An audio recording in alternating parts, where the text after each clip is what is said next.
All right, guys. Happy Sunday night. It's time for the Sunday night live stream show. Thanks for tuning in and hanging out. Hopefully, everybody's having a great time and a great Sunday night. I'm excited. It is time for another Sunday night live stream show. We do this every Sunday night at 7:30 p.m. Hopefully, you're ready for a good time. We always love to talk about fishing, what's going on, what's coming up, and more. Plus, we answer your questions live during the show. We talk about the weather, what's going on, what we're catching, and more. Plus, we give away $1,500 in free stuff. You can't beat that. And tonight, remember, is our first night where we're making the switch. We're still streaming live to Instagram, to Facebook, to YouTube. We're streaming to a bunch of different platforms and a bunch of different pages. But tonight, first time ever, the only way to get a chance to win free fishing trips is by commenting on the Hubbard's Marina YouTube stream. We're making the switch. Facebook has had a little bit of trouble the past couple months here where we've lost the show midway through. YouTube has been a little bit more consistent to us, and we're trying to grow our YouTube channel. So we're making the switch. If you want a chance to win free fishing trips tonight, you do have to comment one time on the Hubbard's Marina YouTube stream. That's how you get a chance to win those free trips tonight and moving forward on the live stream show. So hopefully you guys are ready for a good time and a great show. We are going to be talking all about things fishing, near shore and offshore, answering your questions and more. So remember, if you want a chance to win free fishing trips, comment on the Hubbard's Marina YouTube stream at least one time, and then don't forget to give the video a thumbs up, and don't forget to subscribe while you're there as well. That's super helpful.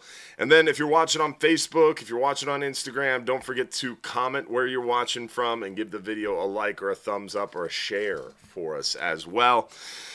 And then with that, we want to give a shout out to our friends over at Gator Jim's Tackle. Remember, 3301 Pinellas Point Drive South in St. Pete. If you haven't stopped by to see our friends over at Gator Jim's Tackle, you're missing out. Killer deals, crazy selection, really, really good people over there at Gator Jim's Tackle. So make sure you stop by, tell them hello, and tell them Hubbard's Marina sent you. It is a really cool shop. You don't want to miss out. Also, want to make sure we give a shout out to all of our supporters out there in our Facebook supporters group. It's only $4.99 a month. You get access to our private group and private after show, which will still happen in our private Facebook group. We also have a YouTube supporters group, but then you don't get access to the private group where you get a little bit more connectivity behind the scenes. So you can be a supporter on YouTube, but you won't get access to the Facebook group, which gives you a little bit more connectivity. So just keep that in mind. But you can become a supporter on either Facebook or YouTube, both. But the Facebook one is going to get you more value. Also, want to make sure we give a shout out to those who are sending stars on Facebook. We had Glenn Foster with the big 1,200 stars. Thank you, Glenn. Scott Flynn. We had Greg DiFilippo with 1,000 stars. Thank you, Greg. Adam Franklin. We had Lance Hall with the big 1,200. Thanks, buddy. LaShonda Brown with the big 500. Thank you, LaShonda. Stephen Batchelor as well. Appreciate all the stars on Facebook there. Plus, we had Richard Blazek, Richard Harcourt, and Jeff Reedy with some super chats on YouTube.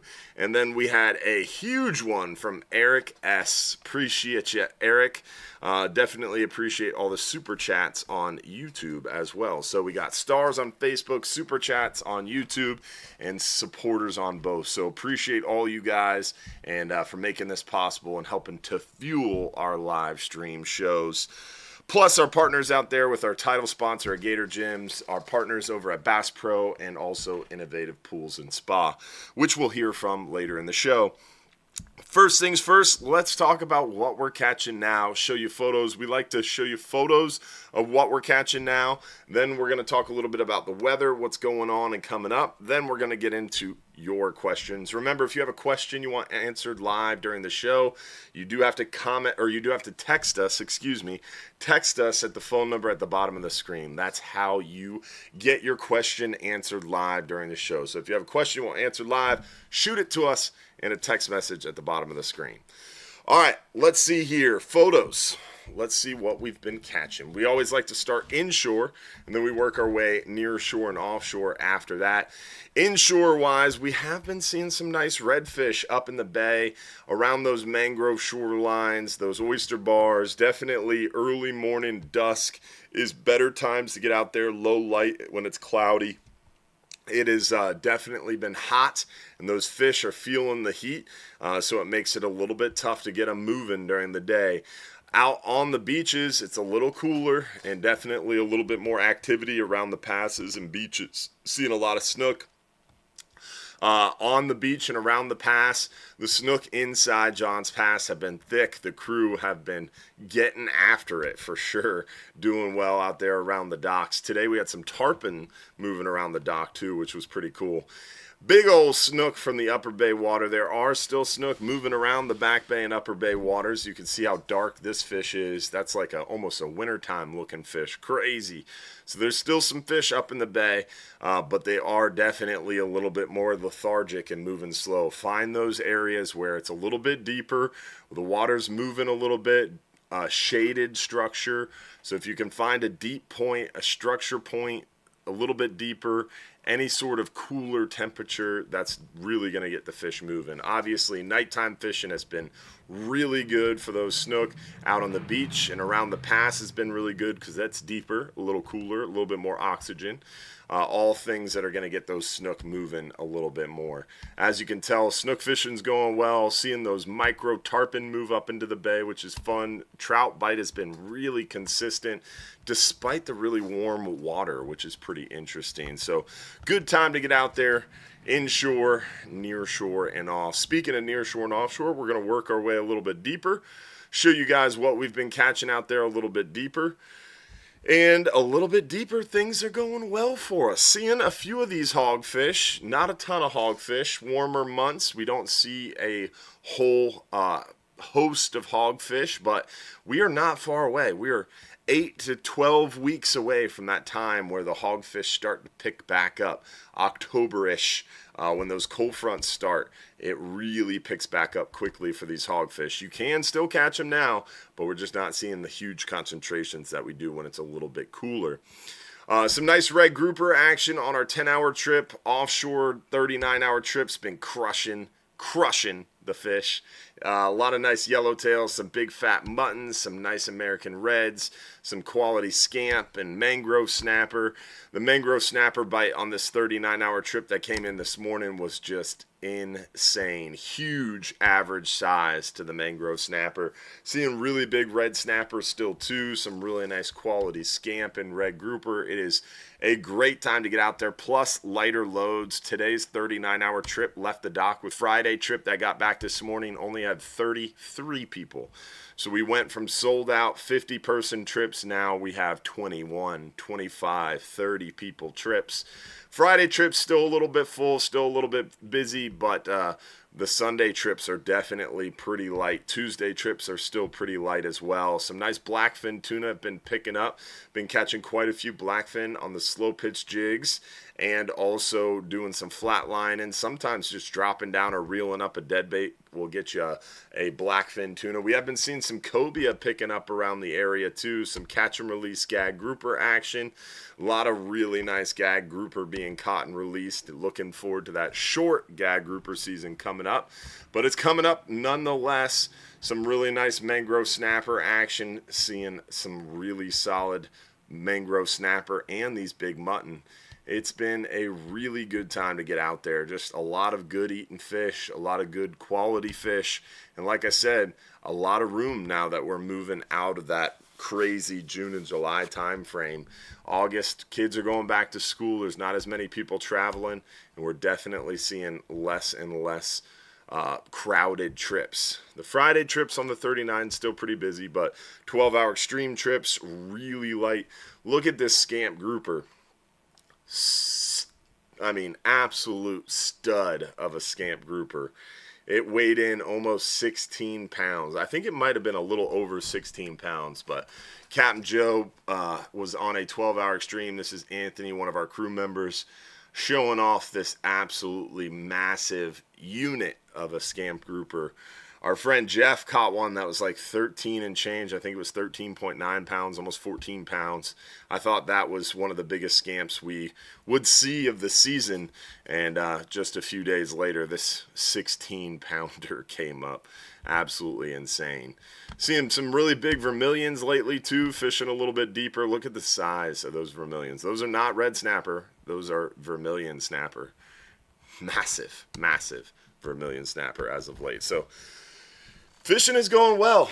Weather is hot, but so is the fishing. Fishing is going really well. So it's a good time to get out there and enjoy some of these lighter loads and a little bit more room. The Halls of Fame on YouTube. Appreciate that 20 super chat there, buddy. Appreciate you guys as always, Lance and Christina. Plus, we had Larry White with 1,000 stars over there on Facebook as well. Appreciate y'all on Facebook and YouTube helping us out. All right. With that, let's get into the weather and talk to you guys a little bit about what's going on weather-wise. We're going to pop over to hubbardsmarina.com, and on our website, we're going to hit the Fishing Trips tab, and then second link down, weather links. And, I didn't click it. My bad. And then we're going to go to Wind Finder Forecast, and let's start in the offshore area, the 12-hour extreme, 39-hour forecast area. As you can tell, it is hot, steamy, and no wind, no seas at all the way through this coming week and through this coming weekend. Looks absolutely gorgeous. Monday, August 11th, potentially there's something, but I wouldn't look that far ahead. It is way too early to look that far ahead. But this week, gorgeous, flat calm, no wind, no seas, no weather. So for the next 7 days, it is perfect. We are on a first quarter moon, right now, coming up to a full moon next weekend. So tides should be picking up through this week and getting better and better. We do have something tropical-wise to keep an eye on. The tropics are waking up a little bit, which is interesting. Today there was only this on the map, then they added this on the map, and now this afternoon they've added a third blob on the map. So we went from really quiet tropics to today. It has really woken up and come alive a little bit. So keeping an eye on the tropics. Right now, nothing crazy. And it is way too early on everything to really start being concerned. But it is a good time to start watching with the tropics waking up. Remember, this is I think they said it was one of the slowest starts in recent history to hurricane season. But also keep in mind of this fact down here. Where is this little chart I always like to point out? This chart right here. So it is August 1st, basically. So yes, it has been a slow start to hurricane season, but that's normal. May, June, July, August is pretty slow. And then as we reach middle August, we start to hit the peak of hurricane tropical season. So really we are on the front side of season. We might have been in hurricane season since mid-May, June 1st, depending on how you look at it and who you ask. But really hurricane season is starting now. And you can tell. August rolled around and we went from no activity, no watches, nothing to really monitor, to boom, we got 3 blobs pretty much over 12 hours that showed up. So something to keep an eye on now, but like I said, it is early and not much to watch out for. This one's already formed. It's getting pushed east. Can you zoom out a little bit, Josh, so I can touch the arrows? There it is. Perfect. So that one's moving out to the northeast, nothing to worry about. Then they have this monitored in yellow, this little blob to our Florida's east coast. GFS has it trying to form, just bringing us some rain potentially next weekend. Nothing crazy. And then here comes that red blob, but it's staying off to the east coast. Might rip across Florida, but it's early. It is way early. That's Friday, August 15th. So that's what? 12 days away. So that's not even remotely accurate. That is essentially a 0% chance of this actually happening. But it's something to keep an eye on and something to monitor as it comes closer. But it is, a lot of model trends are in agreement keeping it further north, which is good. Keep it out of the Gulf would be nice, because the Gulf, we've had enough. We've had enough. We're good. The west coast of Florida is closed to all tropical weather this year. Just throwing that out there. At least one can hope and dream, right? So as far as weather goes, it's hot, it's steamy, and this week we're going to be keeping an eye on the tropics as they kind of wake up a little bit, and we'll keep you up to date. So stay tuned, and we'll see what happens next weekend. Potentially might get a little bit of rain and weather, which could help. I mean, honestly, we talked about this on the radio show on Saturday with Capt Mike. If that little blob that was on us, that little yellow blob sits there and kind of tries to come together, and it's like a tropical depression, and we get some 15, 20 mile an hour winds, and it rains for like 36, 48 hours, that'd be a good thing, because it would cool off the inland waters. It would bring a little bit more fresh water to our high salinity estuaries right now. It would cool off the bay, which really needs it, and it would help kind of reinvigorate our area. So a little bit of cloud cover, a little bit of rain could definitely help. So I'm kind of cheering that one on. Hopefully it happens at a very opportune time and only at night, so we can still run fishing trips. But still, we could use a day or 2 or 3 of cloud cover and heavy rain for sure. All right, with that, we covered the weather. We showed you the photos. Events-wise and updates-wise and announcement-wise, we do want to make sure we tell you of our new YouTube videos. Remember, we're putting out YouTube videos like every other day, if not more often. We're putting out brand new YouTube videos, and we just launched a brand new dockside chat. Myself, Captain Joe, and Captain Will talking about that 12-hour extreme trip, that 39-hour trip, talking about what's coming up in August and what we have to look forward to. So definitely, if you haven't done so already, pop on over to our YouTube channel and make sure you're subscribed and turn on notifications. And you can go to the playlist page and you can check by the playlist. We have the Crushing It with the Cardies playlist, which is our customer point of view videos. But this dockside chat with the crew is the playlist where all those new dockside chats are. Or you could just go home and you could see all the different videos on our homepage too. So check it out. We got lots of new YouTube channel videos, and make sure you subscribe and turn on notifications so you don't miss any new YouTube videos. And then with that, also, reminder, we're giving away free trips tonight on YouTube. So you do have to comment one time on the Hubbard's Marina YouTube channel to be able, or Hubbard's Marina YouTube live stream video channel. You guys know what I mean. It's been a long day. It's been a long weekend. All right. Have you ever fished the Skyway Piers? Getting into your questions now, by the way. Have you ever fished the Skyway Piers? Me personally, I have never fished the Skyway Piers from the pier.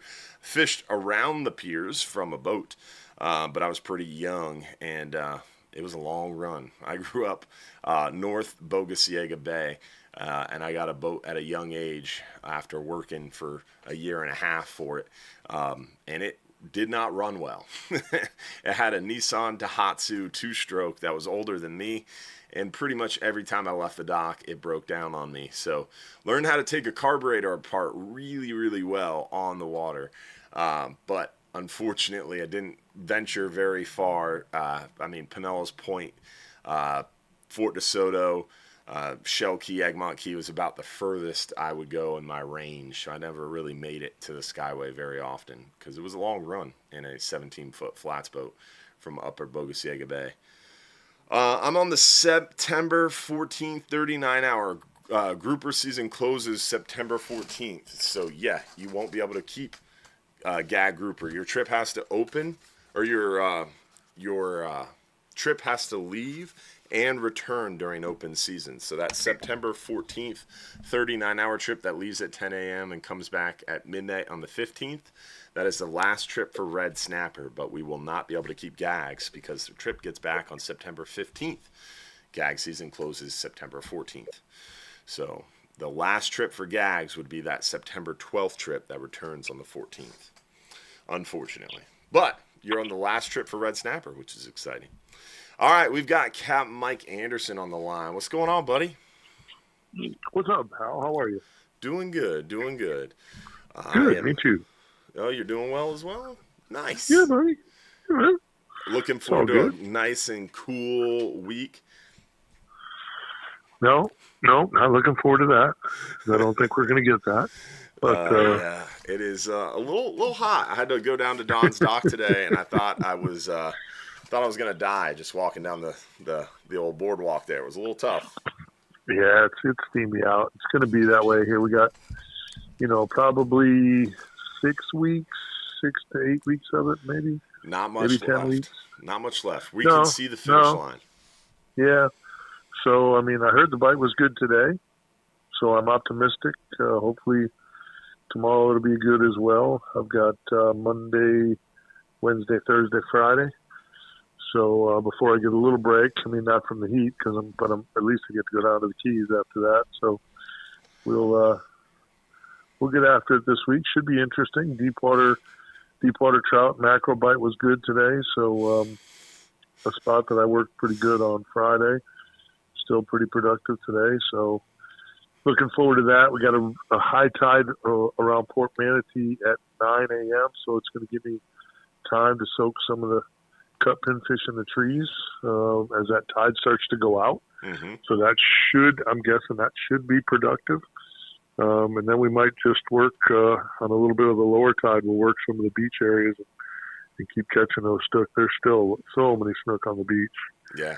So, yeah, it should be. I mean, I'm hoping it's good. I'm optimistic. I always am, though. That's the way good charter captains are. We think we're invincible and we can beat the heat and get out there and pull it off. So until the end of the trip, and then sometimes we got to leave with our tail between our legs and take our butt whooping. But I think I can catch them. So Got to stay positive, buddy.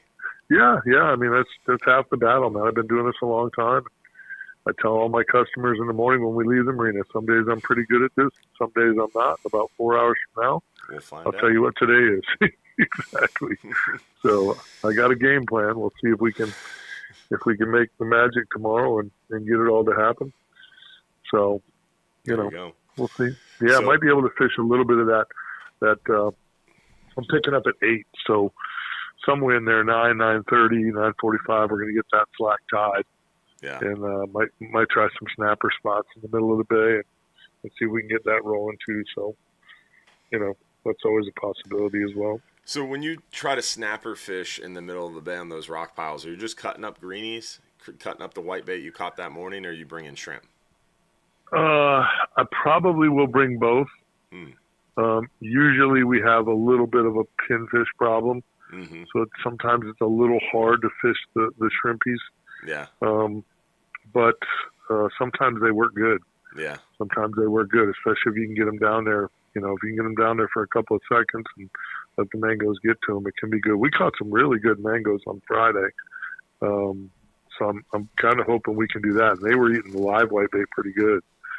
So nice. Probably caught 6 or 8 of them that were, 12, 13, 14 inches. So, we'll see what happens. That was just at a random spot. We were also catching snook there too. So that wasn't, really targeting them in the shipping channel. So, we should be on that bigger side of them.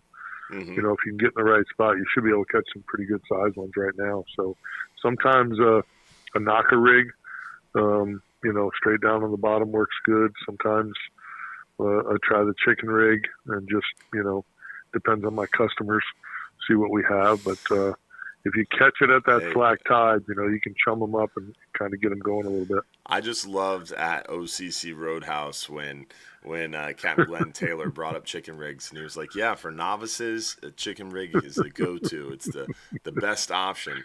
That had me rolling. It did.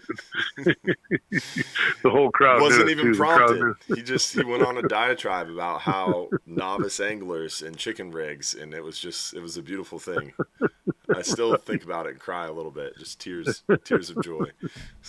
Yeah, it was pretty funny. But yeah, it should be, like I said, it should be pretty good. I mean, a couple of the guys have been out there in the shipping channel. They've even poked at some of the gag grouper a little bit, just to, a Nice. fun bycatch. So, I mean, we'll see what happens. I'd still like to. I had some mackerel blown up in my chum slick on Friday, and we never did catch one. So I'd still like to get out there and get after them a little bit, just to make myself feel better. Never didn't get to put my hands on one of them, so we'll see what happens there. But like I said, it should be an interesting week as we approach full moon. Tides are going to get better here, so that'll help us some. Shake things up. Yeah, I'm seeing a little bit of rain for tomorrow. Are you seeing that early, late? I mean, it's summertime in Florida, right? If you don't like the weather, wait 10 minutes. I would imagine we're going to have a lot of that rain, potentially both early and afternoon with that south wind. You never know what's going to come of it, right? But yeah, I'm seeing that on Wind Finder. There's a chance for rain in the morning, but man, it's probably a lot of scattered showers all week. Really, the rain chance is potentially there, and it's kind of scattered. Some days in the afternoon, some days in the morning. So I think it's very summertime-esque this should week. Bode well, right? Because you get that barometer moving around a little bit, and we stay away from that high pressure. I mean, we don't need one other thing working against us. So yeah, I mean, I'd rather have the clouds. All week that barometer's pretty in the middle, right? It's not static high, it's not static low, it's pretty dynamic, and it's staying in that mid-range.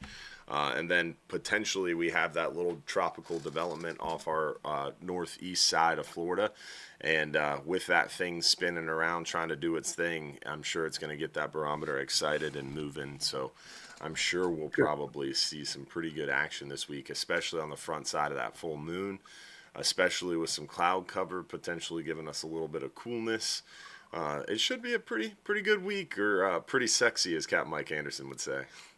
Yeah, I like sexy. That works. There you go. It. Good deal, buddy. Good. Yeah, I'm excited. I'm ready to get after it.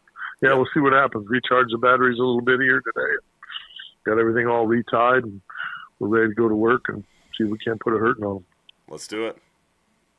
All right, buddy. I guess I'll see you on Saturday if I don't talk to you before then. Yep, and don't forget, guys, August 26th, 7 to 9 p.m., OCC Roadhouse, Captain Mike, Captain Jeff Hageman, right? Hageman, yep. Hageman, yep. Right.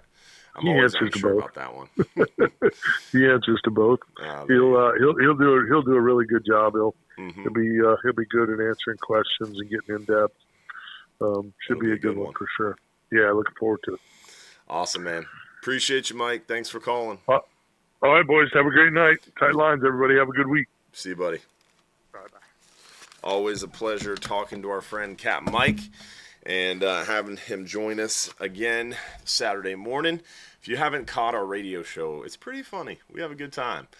Also, remember, if you're watching on YouTube, don't forget to give the video a thumbs up for us. We got a lot of viewers on YouTube tonight and not a lot of thumbs up. So help us out. The thumbs up helps us to reach more people and helps that video to matriculate more online. Plus, if you're watching on on Facebook, don't forget to comment, like, and share the video as well. Really appreciate the more comments and likes we get on the live stream. It definitely helps us to reach more people, get the message out there a little better. And that's the whole reason we're doing this, to hang out with more fishing friends like you. All right, next question. I will be going out on a 10-hour trip in a couple weeks. Do you have any suggestions on lures and setups to troll with? 10-hour trips, a lot of times we're moving a little too fast to troll. You can troll on our 5-hour half days, on our 39 and our 44-hour trips. The 10-hour trips, sometimes we're moving a little too fast to troll. 12-hour trips, 100% too fast to troll on the 12-hour night. And of course, 12-hour extreme, way too fast to troll. So 10-hour, you can potentially do some trolling, but you got to talk to the captain and crew, and generally you want something pretty high speed, like a skirted plug, a cedar plug. You can't even really do planers and spoons. Sometimes you can get away with a number one planer if you got a really big reel, but you need to talk to the captain and crew before the trip and see what the plan is, what the depth is, all that. What rig and bait do you suggest on the 10-hour trip for snapper and gray snapper? So Definitely the 10-hour all day, I'd be bringing 2 setups. A spinning reel, like a 3 or 4,000 series spinning reel with 20, 30-pound braid, and like a 15, 20-foot piece of 30-pound fluorocarbon or monofilament, like a 1 to 2 ounce egg sinker, and about I would say a 3/0 to 4/0 circle hook with either a live shrimp on there or a chunk of thread fin.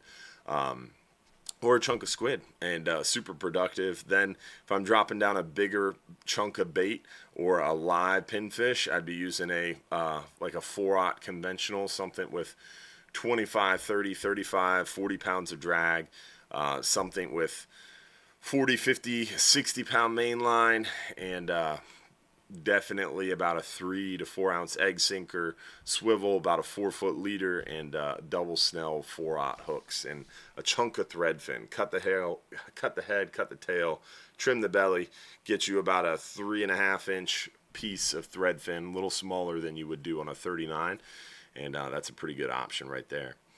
All I seem to be able to catch are gag grouper. What am I doing wrong? Looking for reds. So gag grouper are more structure oriented. So you're probably finding some big ledges. It's really easy to find big ledges, big rock piles, big relief wrecks, reefs. Those little tiny spots, those smaller ledges, those 1, 2, 3 foot ledges, those little potholes, they're a lot harder to find, and those are going to be what holds the red grouper.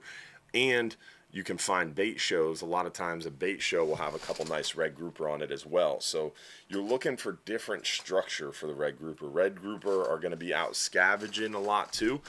So sometimes that trolling motor, get you right on top of the spot thing is nice, but it can hurt you for the red grouper. Turn that trolling motor off, let the boat drift over an area of hard rock bottom. You're going to find some red grouper. Booked for August 12th, 39-hour trip. Any hogfish around? We do see hogfish out there in the middle grounds, and on our 39-hour trip, some of the biggest hogfish we catch are on the 39-hour trip around the middle grounds and elbow and stuff, but it's hard to catch them because there's so many other really aggressive, quick biting fish out there, so it's hard to get the hogfish to chew. But a lot of times we do see them kind of sunrise, sunset on big live shrimp or big frozen shrimp. This one guy caught a 16-pounder and caught a 19-pounder very shortly thereafter, and he brought out these huge shrimp, these eaten shrimp, and was using those for bait in around sunrise, and he caught them. So it's definitely a possibility. I've seen a 26-pound hogfish caught on a live pinfish on our 39-hour trip too. So it does happen, but can we do it successfully and repeatably and consistently? No, because there's just so many other more aggressive fish out there. Next question, what do we got? Have we done a trip yet? I don't think we have. We got to do another trip, huh? All right, you tell me when you're ready, Josh, and I'll make that switch, buddy. Are you ready? All right. 3, 2, 1. Let's give away before we make the switch, let's give away a 5-hour half day for 2 guests. One lucky winner, 5-hour half day for 2 guests. And 3, 2, 1. Lucky winner is Solar on YouTube. Hello from Florida. Solar with a little kitty cat photo. You got 5 minutes or less to text us your full home address. Prove you're watching live. All right, so we got our first YouTube winner of the night. Text us your full home address and confirm your YouTube handle. It is Connor. We got you, Connor. Cute kitty cat, too. I like cats, but I'm more of a dog person. What about you? Oh, Josh, you're a dog person. That was silly. You like cats, too, though, don't you? Cats are cool. Yeah. They keep the mice and stuff out of the yard in a way, you know? I like cats. I was always a dog person growing up, but I had these cats in college that made me more of a cat person. They were pretty cool. Cats are chill. Yeah. I want one of them naked cats. one of the hairless cats. Yeah, the Sphinx. I want 2 of them Dude, so I can listen to them I'm the smack opposite. each I other. want one of those man coons. Those Everybody like wants 45 pounders. They look like they're the size They're of a like corgi. little lions. Yeah. And I like the fact that people have these like cats that are kind of like tigers. I don't know what kind of cats they are, but you see them on TikTok all the time. Yeah. Those would be pretty legit too. I want a cat that could kill me at night. That'd be cool. You get a lion.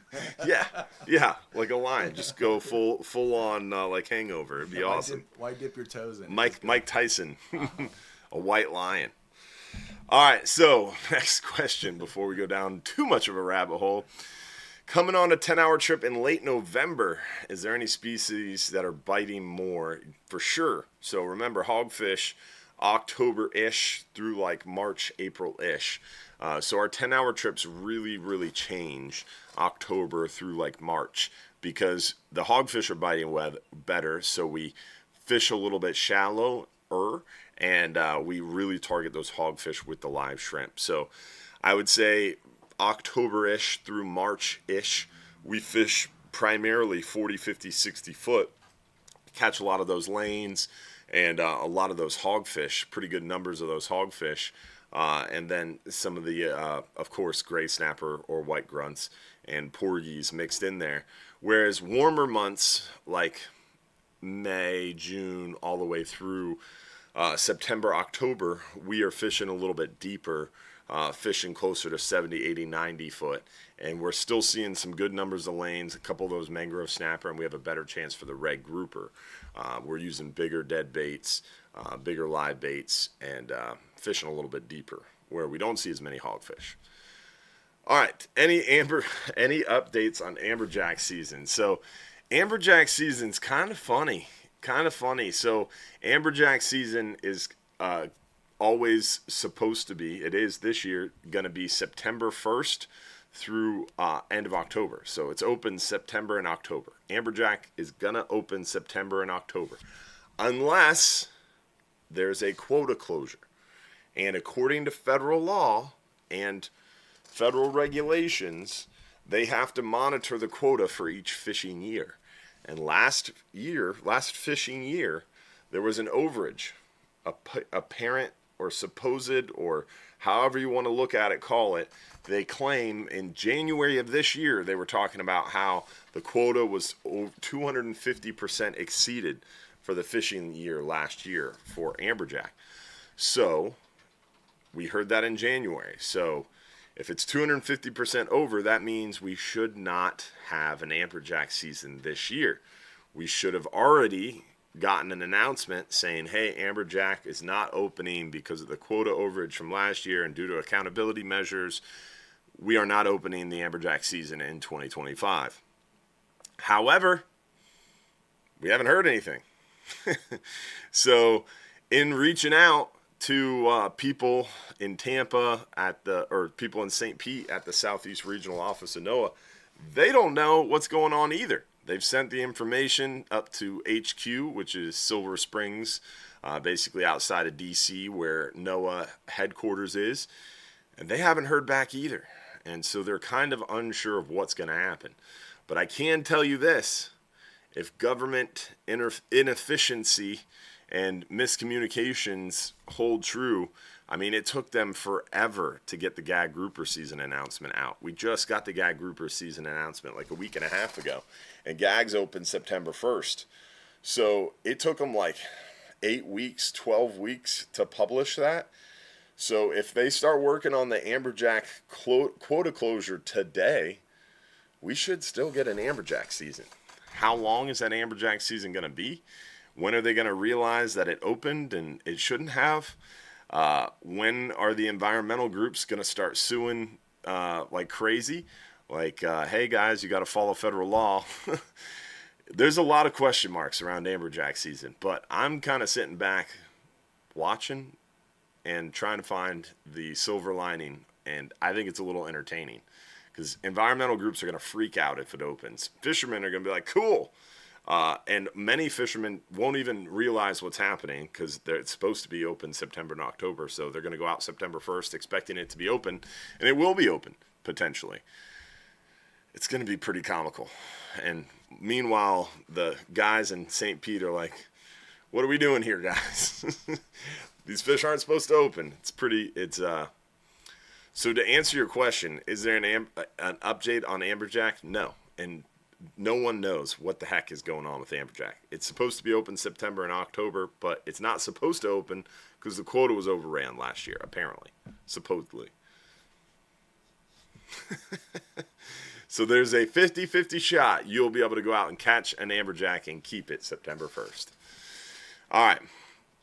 What else do we got? How far out do you have to go to get to the middle grounds? The middle grounds, the south end of the middle grounds starts at about 70, 75 miles, 72 miles, and it extends pretty far north, maybe 100, 105 out of Johns Pass. All right. Yo. Someone said YouTube looks a little lame in portrait mode. So you have two YouTube live options. You can watch the normal YouTube live, which looks really good on a computer or a TV, or you can watch it in portrait mode, which looks really good on your phone if you're holding it upright. But if you're not watching on a phone holding it upright, yeah, portrait mode's not going to look good. It's not supposed to look good. It's a lower quality feed. It fills up a phone screen really good, but if you put it on a TV or a computer, yeah, it doesn't look good. I'm getting an early birthday present, a Penn Squall lever drag 2-speed, and I love to match it up with one of your custom rods. Any recommendation, please and thank you. So there's a lot of options for you at the office. I would bring in that reel and we can match it up for you. We have the Bull Bay rods and we have the Fletcher custom rods, and it kind of depends on your personal preference and what you're looking for. How packed is the 44-hour trip coming up this weekend? It's pretty busy. We only have one 44-hour trip a month. So it's the last 44-hour trip. Oh, no, it's not. We have one early September. It's pretty busy, to answer the question. It's like 90% full. So almost all the trips in August are really light, especially Sunday and Tuesday 39-hour trips. But the Friday trips are more busy, and the only 44-hour trip in August, yes, is pretty busy. But a lot of Sunday 39s and Tuesday 39s with plenty of room. Mark Jones has a good question there about the 12-hour trips. It was right there on that other page. Mark asked, have you guys thought about assigning spots on the 12-hour extreme? So if you book a 10-hour trip with us, if you book a 12-hour night with us, if you book a 39-hour with us, if you book a 44-hour with us, when you make a reservation, you choose your spot on the boat. You book a fishing spot. The 12-hour extreme, we don't do that because it's kind of a split charter style trip. That boat isn't numbered because it's a private charter boat. 90% of the time, that boat only leaves the dock when it's privately chartered. So it's not numbered for that reason. The other problem is a lot of times we don't number it for the 12-hour extreme because of the weight sensitivity of the boat. We really have to kind of see people and put people where they need to be based on that. So like bigger guys, a lot of times we have to seat them in a certain area to be able to maneuver around the boat. And then also in order to be able to get the boat going really fast. So it kind of takes a little bit of flexibility on the part of the captain and crew in the morning to kind of adjust people based on like, oh, you're a jig fisherman, you got to be up here. If you're fishing bait and you're a little bit bigger, you got to be over here. So it's tough to assign spots on the 12-hour extreme for that reason, because we have to kind of put people where they want to be or where they need to be based on the needs of the boat and what they're planning to target, their fishing techniques, all that good stuff. Let's see what other questions we have. Last week you mentioned Bass Pro Shops conventional reel that was good for jigging. That is the Ocean Master jig and reel. It's got lever drag. So we use very commonly the Bass Pro Shop Seafire reels. The Seafire reels are the reels that we use for our long-range rental reels. They hold up really, really well. The Seafire conventional reels, they make a 4/0, a 6/0, a 9/0. They have crazy strong drags, and they're super affordable. I'm talking like $90, 110, $120. Super affordable conventional reels. Those are star drag single speeds. But if you want a little higher end, they make the Ocean Master series, and the Ocean Master jig and reel is really nice quality. I like them a lot. Fished with them. Smokey used them for many years as our Kingfish rental reels and Kingfish flatline reels. Back when Smokey could catch kingfish, about 5-10 years ago when he was a little younger. He had a little bit more pep in his step, and still had it. He's lost a step, unfortunately. Make sure you tell him I said that this week if you come out on a 10-hour. Can you make the 39-hour trip on Friday? Can you make a 39-hour trip? Some people can't skip work days. Oh, I see what you're trying to say. Well, we have plenty of 39-hour trips coming on, but no, this Friday is a 44-hour trip. People have had it booked for many, many a months, so we can't change it. Are there any more trip openings for gag grouper season? No. Gag grouper season has been booked for many, many a month. Remember, we've been talking about gag grouper season opening September 1st and being short for about 6 months during this live show. So when gag grouper season was actually finally announced, those trips were already booked up. And I was trying to tell people that and warn people of that and beg people to make reservations. And so many did listen. Watching the show like I do every week, getting ready to head out with you guys in September. What time of year do you usually fish the elbow? We fish the elbow, the middle grounds, the 40 break, the pipe. We fish a lot of different areas. And it's not so much this time of year we fish here, this time of year we fish there. It's more of what's the current doing? What's the moon doing? What fish are we targeting? Where have we been catching these fish? We communicate as a team. So we fish the elbow sometimes. And it's not necessarily, this time of year we fish the elbow a lot. It also depends on what's going on out there. What's your ideal conventional rod for the 10-hour trips? So remember, when you're buying a rod and reel, your rod should be your biggest investment. If you got $500 to spend, you should be spending $300, $350 on a rod, whereas the reel is a smaller investment and more of an afterthought. Because the rod is going to be what feels the bite, what fights the fish. The rod is going to be the sensitivity. So a nicer rod is important. Reel is less important. You just want a smooth drag and as strong a drag as possible. I personally really, when I'm looking for a rod, I like a little bit of a softer tip. Not too soft, like medium. Something that I'm going to be able to feel that bait, feel that bite.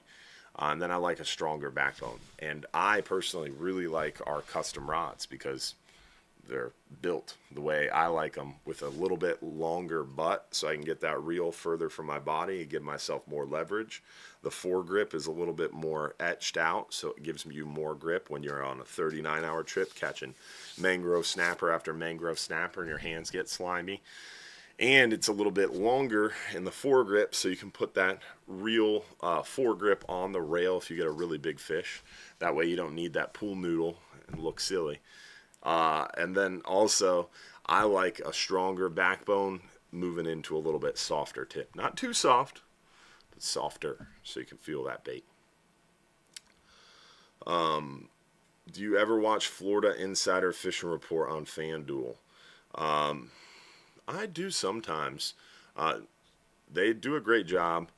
There's so many great fishing shows out there, so it's hard to keep up with them. And to be honest, when I do watch TV, which is not very often, at the very end of a long day, it is in order to shut my brain off. So most of the time, it's pretty silly, funny stuff. And it's rare that I sit around and veg out on fishing shows because I've got a 4-year-old and a 6-year-old, and I work a lot, and very blessed to stay pretty darn busy. If you bring, but Florida Insider Fishing Report is awesome. And Captain Jeff Hagman, who's going to be at OCC Roadhouse with Captain Mike August 26th from 7 to 9 p.m., is a part of that. If you bring freeze-dried meals on the 39-hour trip, will they help? Will they help with some hot water? You could get hot water I guess, in a microwave, but if it was rough, it'd be pretty hard to heat up hot water. Um, why would you bring freeze-dried food, though? That's my question.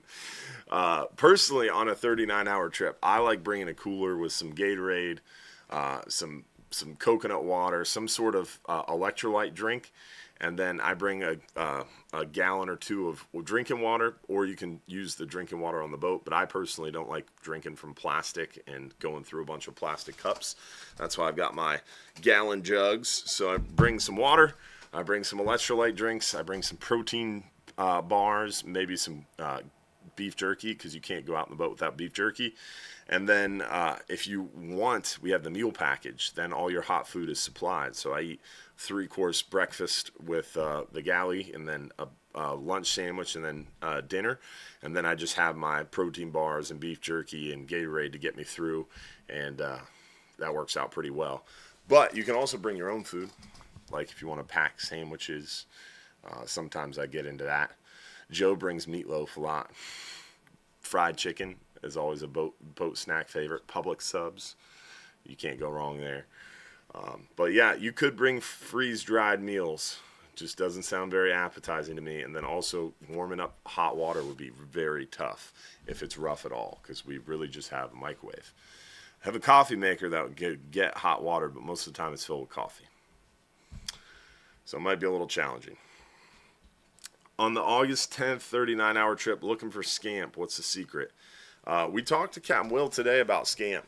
The thing with scamp is they're just unique, man. Sometimes the slow pitch jigs are the answer, the truth. Sometimes it's a small to medium pinfish. Will said today it's just something different.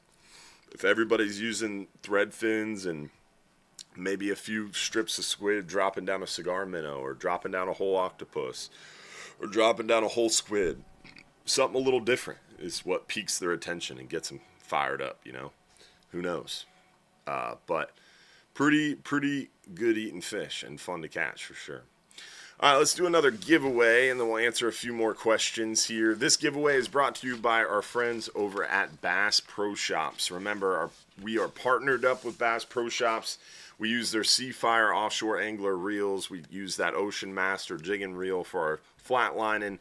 They're also hooking us up with a bunch of their leader material, some of their line, and we are going to be looking at some of the other stuff for the crew as well. So really exciting to be back into product testing for our friends over at Bass Pro Shops, and we'll definitely keep you in tune with what's working and what's coming up from our friends over at Bass Pro Shops. So big shout out to Bass Pro Shops sponsoring our 10-hour trip giveaway tonight.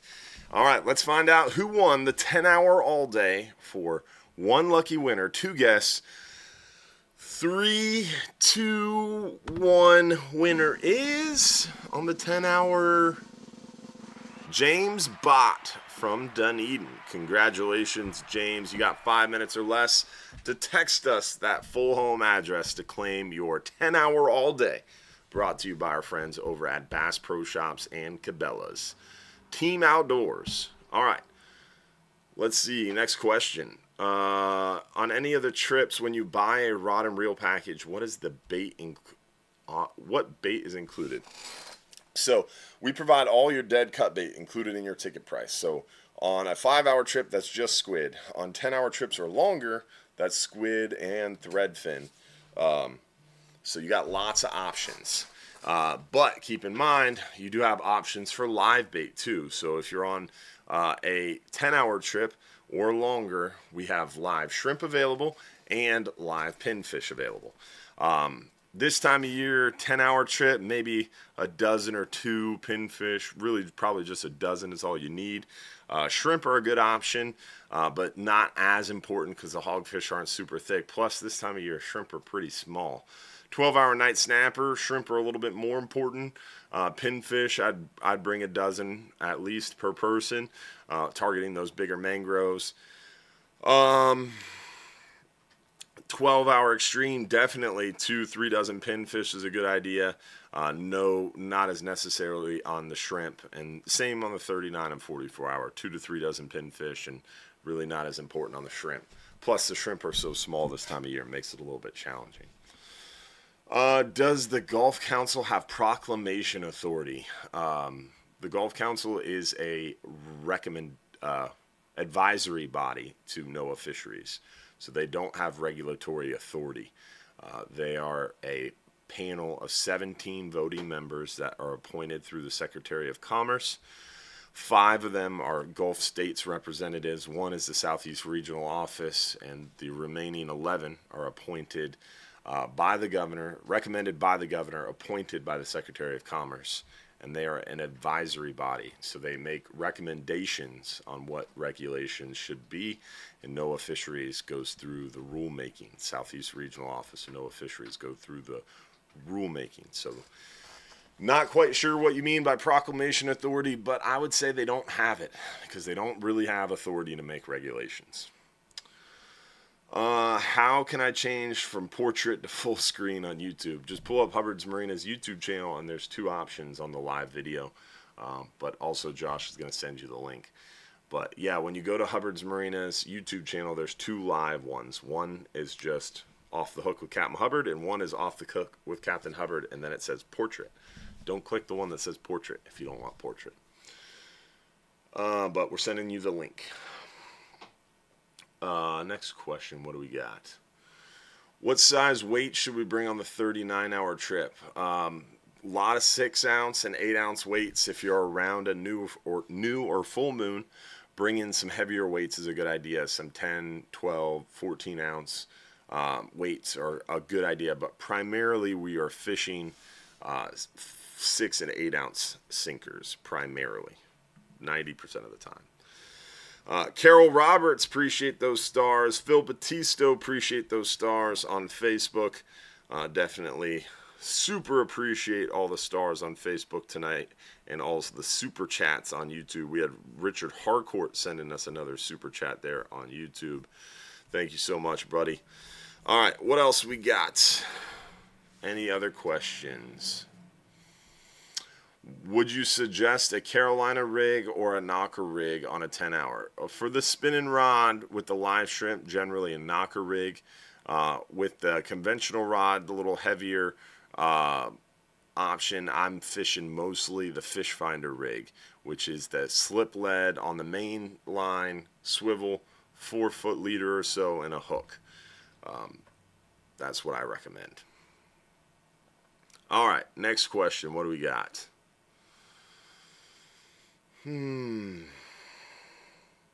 What are you catching on the 12-hour overnight? We'd catch a lot of the nice mangrove snappers, some vermilion snapper, porgies. Definitely been pretty successful over time. A lot of mangrove snapper. That's definitely the target for sure. Let's see here. Next time I'm on the 39-hour trip, I want the right rod and reel for trolling out. Last weekend, everybody was trolling plugs that only went 10 to 15 foot deep, and I don't think that's deep enough. What's your suggestion? So on a 39-hour trip on the way out, a lot of times we're catching, most of the time we're seeing the planer and the spoon closer to shore. Fishing anywhere from the beach out to about 25-30 miles. A planer and the spoon works really well. And then once you get about 25-30 miles fishing deeper blue water, we see a lot of times those lipped plugs work really well. And those lipped plugs, they dive pretty deep, especially if you put them further back away from the boat. But if you keep them close to the boat, yeah, they're only going to go down 15-20 feet. But keep in mind as well, you catch plenty of fish with trolling skirts that are skipping on top of the water, so they don't have to go all the way down under the water to catch fish while trolling. Let's see what else we got. We are going out in the 39-hour on September 23rd. No gags, no red snapper. What's the target fish? Guys, remember, there's 4 fish that swim in the Gulf that have seasons. Everything else is open all year. So when gags aren't open, when red snapper aren't open, we've got red grouper, we've got scamp grouper, we've got vermilions, porgies, almacos, mangroves, yellowtails, I mean, there's a litany, a whole host of fish that we can go still catch. So even late September, there's still plenty of options, and potentially we might have amberjack open September and October as well. If you win a trip, are you able to pick the day you want to go? Yes, if you win a trip, we send you a certificate that's good for about a year, and you have a year to pick whatever day you want to go, and then use the certificate like cash to redeem it for the free trip fare. Do you have any suggestion on where to bring your catch to have it cooked? The Friendly Fisherman is a great option. I looked at the phone number because I thought that was my dad texting the show, Josh. Yeah. That was the Mark Hubbard question if I've ever heard one. I saw the numbers in the back. I was like, yeah, that's not Jeff, is it? Yeah. I had to look at the front one. So if you catch fish with us out on a trip at Hubbard's Marina, when you come back, we offer a fish fillet and service, or you could have your fish filleted. You could fillet your own fish, or you could have your fish filleted by the crew. Eric S., appreciate that super chat on YouTube, my man, and appreciate all the stars on Facebook from Carol and all the others. But as I was saying, when you get back from a trip, you can fillet them yourself. You can have the crew fillet them. Once your fish are filleted, you can take them and get them cooked up fresh at the Friendly Fisherman Seafood Restaurant right next door. Also, Scully's offers to cook up your fresh fish, and also Boardwalk Grill does too. But the Friendly is right next door, and you get 10% off with your green ticket that gets you on the boat. So your green ticket gives you 10% off of the Friendly, and they offer to cook up your fish for a very nominal fee. They offer right now to broil, blacken, regular fry, and Cajun fry your fish. And very soon, I keep asking, all right, we've been when someone comes over with boat fish, you've been able to fry, Cajun fry, broil, or blacken your fish for decades at the Friendly Fisherman. What I'm asking them to do is launch a premium. I want a premium option. So I think it's like $12 and change if you want to broil, blacken, regular fried, and Cajun fried. I want them to offer like $15, $16, some crazy options, like a coconut, I don't know. I'm not a cook. I'm an eater. I'm the eating guy. So that's not my purview, but I want some like crazy options. Like I went to the Keys, and we had we went yellowtail and got a bunch of yellowtail, and we went to this restaurant. I forget the name of the restaurant, but they had like a whole host of different options. It wasn't just like one or two options. You could get your fish fried, broiled, blackened. Then there was like some sort of coconut baked option. There was like this one with a mango chutney. I don't even know, but it was really good. And so I want to definitely expand the options, and we're getting there. We're getting there. So stay tuned. How big do gray snappers get? Mangrove snappers get big. We catch the biggest mangrove snapper we've caught recently in the recent history was about 12 pounds. Monster. I think it was 11.6. Gray snappers like white grunts, they get to be pretty large too. We've seen some over 3 pounds. 3.4, 3.5 pounds is about the biggest I recall lately. Lane snapper have been getting bigger and bigger and bigger. They've gotten huge. Some of these lane snapper we've been seeing solid 4 pounds, 5 pounds. I've seen some lanes pushing 30 inches. We had one lane I think was 36 inches. Crazy. Did you guys stop the end of the month boils? We did not stop the end of the month boils. Our esteemed, super intelligent city manager, who decided one day to destroy the jetty on the North Johns Pass jetty, and who also decided to put in some swim buoys, then take them out, and then pay to have these public meetings. He has wasted countless taxpayer dollars and harmed tourism at every turn. And yeah, we had a good thing going with Final Fridays, and the city manager said, hey, if there's ever a time where it can't be supported by private business, the city will do it, and the city will take it over. Well, we found that to be untrue, and they have just totally dropped the ball, and the city manager is a total incompetent fool. Yet he still has a job. So thanks for bringing that one up. I always like to take a stab at the city manager every few shows. Yeah, it's fun. He also got funding to clear the sand buildup behind or around the north side of the Johns Pass Bridge in September of 22.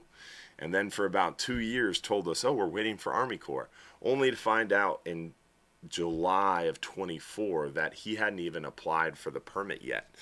And once we found that out and called him out on it, 2 weeks later, the permit was applied for. So he got the money in September of 22, didn't even apply for the permit until late summer 24. So it took him 2.5 years to apply for the permit, even though he was lying for about 2 years saying, oh, we're waiting for Army Corps.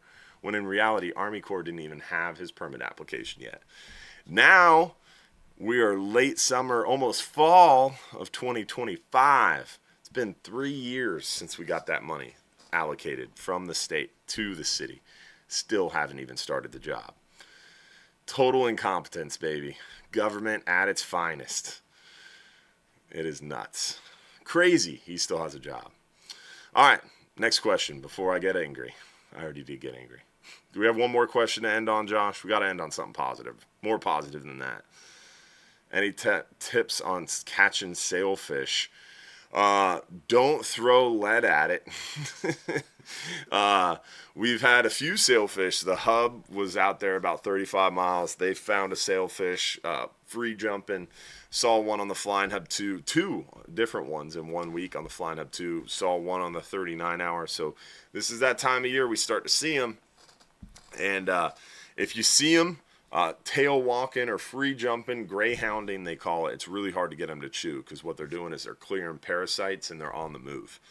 If you see them kind of up sunning themselves, sometimes you can get them to chew, but most of the time they're just sitting there with their sail up, sunning themselves, drifting. Really, the only time you can get them to chew is when you don't see them. They kind of cruise up with their sail down and they jet up the chum line, they look around and they jet away. That's when they are going to feed. And most of the time, in order to catch a sailfish, you got to have a flat line out. And most of the time, you want a flat line without wire, just straight up monofilament or fluorocarbon. I'd be using like 40, 50 pound fluorocarbon and a little bit of a longer shank hook if you can. That way, if you do get a wahoo to bite it, you got a little longer shank to maybe hopefully give yourself a fighting chance. But yeah, pinfish work really well. A variety of different baits, but I like a pinfish out there on the flat line for a sailfish or a blackfin tuna or a cobia. If you got a wahoo or a kingfish, you need some wire, and then you generally are sight fishing those as they swim up. All right, we are done with our questions. If I didn't get a chance to answer your question, we're going to go back through and try to answer your questions tomorrow as well. So if I didn't get your question answered live during the show, I'll try to text you back sometime tomorrow. Glenn Foster, appreciate your super chat. Eric S. again with the super chats, buddy. Appreciate you, man, on YouTube.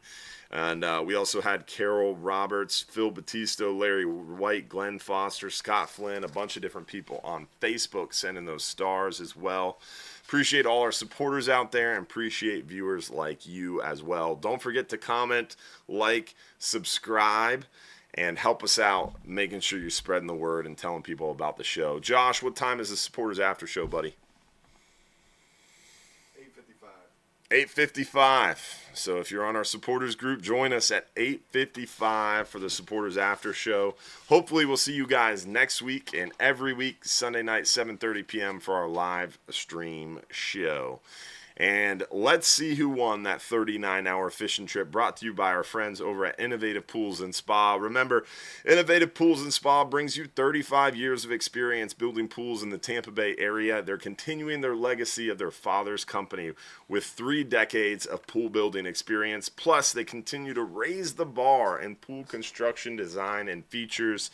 And they have an unparalleled passion for the industry. Check them out today at innovativepoolsandspa.net or give them a call at 727-788-1650 for a chance to see why Innovative Pools and Spa is the top choice for families in our area. All right, let's see who won. That 39-hour fishing trip for one lucky winner goes to... Winner is...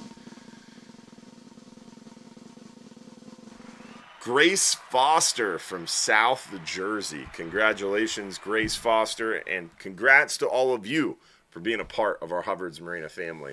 Remember, you got 5 minutes or less to text us your full home address if you're picked as one of the lucky winners to prove you're watching live and to tell us where to send your certificate. Hopefully we'll see you guys in the Supporters After Show at 8:55, and hopefully we'll see everybody next week for another episode. Don't forget, if you're too busy to go fishing, you're just too darn busy.